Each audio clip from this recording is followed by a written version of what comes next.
Ki khubor ka Batesi TV. Ka umdi basnyam bat Pynshisha. Rupa Premium Meghalaya. Ka East West Group of Institution Bangalore. Ka khot admission nagamta ka nursing but paramedical course. Ka bala ithu da ka Indian Nursing Council. Ka buy admission ka badunatam. But she's % ka jinyokam. Pila ru ban apply da ka education loan. Kamukam College long kakot admission haki degree but diploma course ban long chef hotelier but kiwai ban dip khap mania fila ban call haki niki number. Uba Alexander L. Heck ubalong unong yalam jongga seng Bharatiya Janata Party but umentri ke sarkar jela. Haka khendai terik ujemang arjar arpusan ula ong ba kamlong ga besuk ban shu Dawa Hiar Shuki yau ba Sniawbha lang dahar. Tang halor ka jingkeno jongga sengking atiar New Trap National Liberation Council. Haka jing ikren bat gilat patai kubor uba AL Heck ula ong ba tat ondala don kisaki bat kisabut kibabiang kumbala keno on sala ban Dawa ya ka jing penhiar na ka Shuki menteri. Education is coming every day.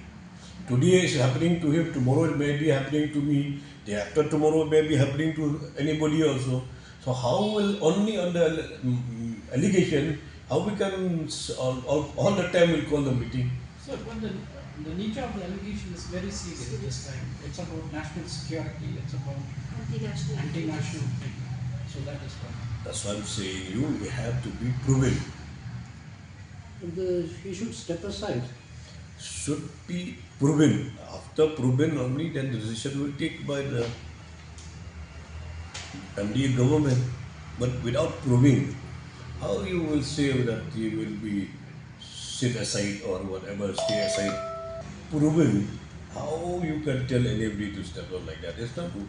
Everybody will be tomorrow will be alleged. Everybody will tell to step down. That is not the way of functioning of the government. No?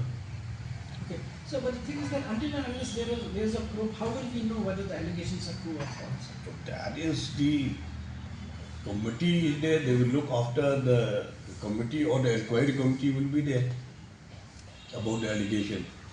So that's why. Do you think there's a need for an inquiry? So that is depend on the government. Our government they will have to have to prove whether it's wrong or right. First we have to prove whether it's wrong or right.